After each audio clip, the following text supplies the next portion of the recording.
I can't believe what's happening with our Commanders right now. An utterly ridiculous ranking that brutally underestimates one of our most reliable veterans, a second-year player ready to explode and become a defensive beast that can transform.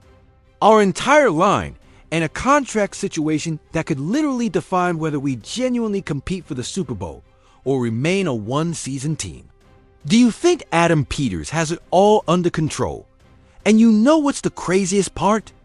While other NFC East teams struggle with internal issues, locker room drama, and questionable decisions, we're building something special here in the DMV that has potential to dominate this division for years. Stay tuned, because this latest news will make you realize why this season is going to be absolutely historic for Burgundy and Gold.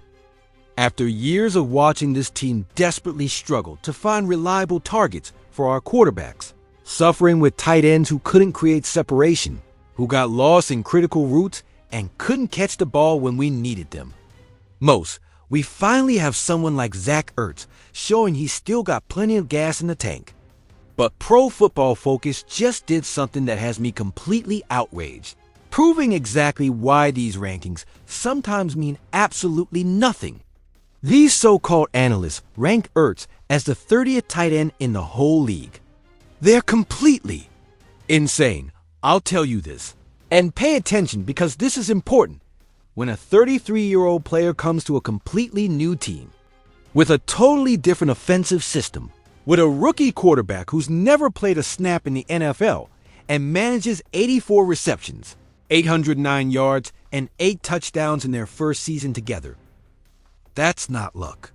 That's pure class, elite experience, and football IQ at the highest level. Do you remember how our tight end situation was before Ertz arrived? Logan Thomas battling constant injuries, Cole Turner trying to find his spot in the league, and basically no consistent threat from that position. Then Ertz comes in and immediately becomes the perfect safety valve for Jaden Daniels. That instant chemistry between Ertz and Daniels was absolutely crucial for our rookie to win Offensive Rookie of the Year. Did you see how Daniels automatically looked for Ertz on third down when we needed critical conversions? Did you see how in the red zone, when the pressure was at its peak, Daniels knew exactly where Ertz was going to be? Now, let's analyze these numbers, because this is where PFF's ranking becomes absolutely ridiculous. 84 receptions put him among the top 10 tight ends in catches in the entire league. 809 receiving yards. Do you know how many tight ends surpassed those yards last year? Very few. And 8 receiving touchdowns, which definitely placed him in the top 10 of the position in scoring. And do you know why this is completely ridiculous? Because PFF is placing younger tight ends who didn't even reach half of Ertz's production numbers ahead of him. They're prioritizing theoretical potential over real, proven production. Kyle Pitts is ranked higher and had an inconsistent season. Several second and third-year tight ends are ranked above Ertz based solely on their age and potential upside. I think they are completely wrong, because in this league, especially in the playoffs as we experienced last year when the pressure is at its peak, when every play can determine your season, you need players you can blindly trust. You need veterans who've been in those critical moments thousands of times. His 72.5 receiving grade from PFF was the highest since 2019. Do you understand what that means? It means this 33-year-old veteran is not declining. He's improving. He's adapting. He's evolving his game to maximize his effectiveness within a system that perfectly leverages his strengths. In Cliff Kingsbury's scheme, Ertz will be a fundamental piece again, because he has that veteran football IQ that allows him to read defenses instantly. He knows how to find soft spots in zone coverage when linebackers stay short and safeties go long. He's that safety valve Daniels needs when protection breaks down, and he has to improvise. And in the red zone, Ertz is practically automatic. Those 8 touchdowns weren't a fluke. He was a tight end who knew exactly how to position himself, how to use his body to create space, how to time his routes perfectly with a rookie quarterback. I guarantee you that when Ben Sinnott, our rookie tight end, is developing during this season, he'll learn more from Zach Ertz than any coach. Because Ertz has been to Pro Bowls, has won a Super Bowl with Philadelphia, has played in the most important moments. This sport can offer. Do you think this low ranking will further motivate Ertz? I tell you, absolutely yes. This is a player who has been underestimated before, who's had to prove his worth multiple times throughout his career. And when games start in September, we'll see exactly why the Commanders know exactly what they have in this player. If that surprises you, if you think that ranking is unfair, wait till you hear this about one of our defenders who's ready to explode and completely change our defensive identity. When we think of everything Adam Peters built in his first draft as the Commanders' general manager, every pick he made not only made the roster, but contributed significantly during our historic run to the NFC Championship game. But now I'll ask you something that will excite you as much as it excites me. Are you ready to see Johnny Newton become an absolute defensive beast in his second year and completely transform our defensive line? Dan Quinn just dropped a statement in an interview. That has me completely thrilled about Newton's development this offseason.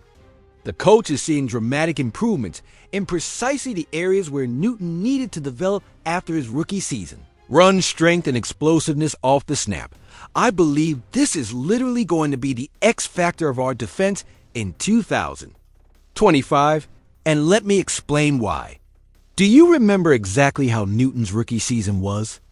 This kid came from Illinois as a second-round pick with incredible talent, but had to deal with foot injuries throughout his rookie preparation. Those injuries completely limited his typical strength training, his normal physical development, his ability to maximize his athletic potential during that critical first year. But despite all those limitations, what did Newton do? He contributed immediately, played in 16 games during the regular season, accumulated 34 tackles, 3 tackles for loss, and 1.5 sacks as a rookie. But more importantly than the stats, he was on the field during our playoff run, gaining invaluable experience in the most crucial moments. Now, Quinn is saying he's seeing incredible improvement in his leg strength and that natural explosiveness Newton always had. Quinn said verbatim, "His leg strength and that explosiveness, probably that's where I see the most, the twitch. He's always been a fast guy, but now with all the power that comes with it, yes, I see improvement in that." Do you know what that means for our defensive line? It means we're going to have a defensive tackle who can completely disrupt both the run game and create devastating interior pressure in the pass rush. It means we're going to have a player who can collapse the pocket from the inside while our edge rushers attack from the outside. And do you know why this is absolutely great? Because despite all the justified concerns about our defensive trenches, even after adding veterans like Javon Kinlaw and Dietrich Wise Jr. in free agency, if Newton makes that exponential leap Quinn is expecting, suddenly we have an interior defensive rotation that can compete with any offensive line in the NFC. Now, I'll ask you, a second-year defensive tackle who already contributed significantly in a run to the NFC Championship game. Imagine what he can do with a full offseason of physical development, with a completely healthy body, with the confidence of having already played in the most important moments. Newton has absolutely all the talent in the world. He was a second-round pick from Illinois for a very specific reason. Scouts saw his natural explosiveness, his athletic ability, his potential to develop into a dominant interior pass rusher. But last year, with all the physical limitations, we could only see glimpses of what he can be. Remember some of those plays during the season where Newton showed that natural quickness, where he reached the backfield and disrupted plays before the offense could develop? Now imagine that with the additional strength Quinn is seeing in training. Dan Quinn is a defensive coordinator who has developed elite pass rushers throughout his career. He has worked with players like Khalil Mack, Von Miller, has coordinated defenses that have reached the Super Bowl. When a coach with that experience says he's seen significant improvements in a player, that's not generic coach speak. That's a professional evaluation from someone who knows exactly what he's seeing. And you know what else excites me about Newton? His mentality. This guy played through pain throughout his rookie season, remained available for his team when many rookies would have found excuses not to play. That team-first mentality, combined with his natural talent, and now with the additional physical development, is an explosive combination. Interior pressure is absolutely crucial in modern football. Quarterbacks are more comfortable when they can step up in the pocket and find clean throwing lanes. But when you have a defensive tackle who can create immediate pressure up the middle, that changes everything. It forces quarterbacks to make quicker decisions, creates opportunities for your edge rushers, makes your whole defense more effective. Newton is ready to enter a completely different stratosphere, and we are going to be the direct beneficiaries of that development. But that's nothing compared to what's coming, because this next news could literally define whether we compete for the Super Bowl or remain a one-season team. It can't be that we're in June and still don't have Terry McLaurin's contract sorted. This is exactly what truly concerns me as a Commanders fan. And let me explain why this situation is far more critical than most people understand. McLaurin just completed his 5th consecutive season with over 1,000 receiving yards, was absolutely critical in Jaden Daniels' development during that magical season. And now he's in the last year of his current contract, seeking a long-term extension that reflects his real value to this organization. LL tell you this. Terry McLaurin already skipped a voluntary minicamp while negotiating his new contract, and that absence speaks volumes about where we are in these negotiations. Christopher Knox from Bleacher Report perfectly expressed it when he said McLaurin's extension has to be the absolute #1 priority for Adam Peters this offseason. And I completely agree for reasons far beyond the obvious. First, let's talk about what McLaurin statistically means to this offense. 5 consecutive seasons with over 1,000 receiving yards. Do you understand how extraordinary that is? Especially considering the quarterbacks he's had to work with for most of his career. Alex Smith, Kyle Allen, Taylor Heinicke, Carson Wentz, Sam Howell, and finally Jaden Daniels. Through all that inconsistency in the most important position in football, McLaurin maintained a level of elite production, but statistics are just the surface. What truly makes McLaurin special is his consistency in the most crucial moments. During our playoff run last year, how many times did you see Daniels automatically look for McLaurin on 3rd and long? How many times was it McLaurin who made the critical catch that extended fundamental drives? Do you realize the strategic situation we are in as an organization? We're no longer the cute underdog story of the NFC. After reaching the NFC Championship game, after Jaden Daniels won Offensive Rookie of the Year, after Dan Quinn transformed our organizational culture, all eyes are on us. Teams will meticulously study us, will specifically game plan against us, and will try to neutralize our most dangerous weapons. Terry McLaurin is weapon #1 on that list. He's the player defenses have to respect, who forces double coverage, who opens up the field for everyone else. Without McLaurin, our entire offensive structure dramatically changes. Now I'll ask you something that should scare any Commanders fan. Can you imagine starting the 2025 season without McLaurin available? This man has literally been the heart and soul of our receiving corps for years. He has been the perfect security blanket for Daniels throughout that historic season. His route running is absolutely elite, his hands incredibly reliable, and he has that unique ability to make spectacular plays when we need them most.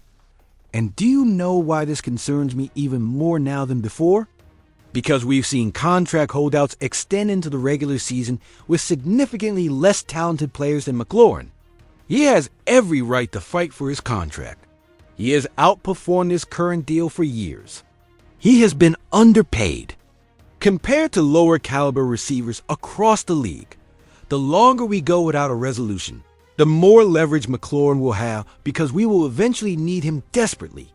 The Commanders will be under tremendous pressure to bring him back because they know that without him, our real chances of competing for a Super Bowl dramatically decrease. I believe Peters knows exactly what he has to do, but I also understand There are significant economic complexities here. McLaurin is not just another receiver available in free agency. He is the established connection between Daniels and the success of our entire offense. He is the player who opens up the field for Luke McCaffrey, for our tight ends like Ertz, for Cliff Kingsbury's entire innovative offensive scheme. Let me put it in financial perspective. The top receivers in the league are earning between $25 and $30 million per year. Tyreek Hill, Stefon Diggs, DK Metcalf, A.J. Brown. McLaurin has produced comparable numbers with inconsistent quarterbacks. What will he produce with Daniels developing in his second year? The competition window is open right now. Daniels is on his rookie contract, which gives us financial flexibility for the coming years. But that window won't stay open forever. When we have to pay Daniels, when we have to renew other key players, the salary cap situation will be completely different. You see what's happening around the division. The Cowboys are still dealing with massive contractual dramas with CeeDee Lamb and Dak Prescott.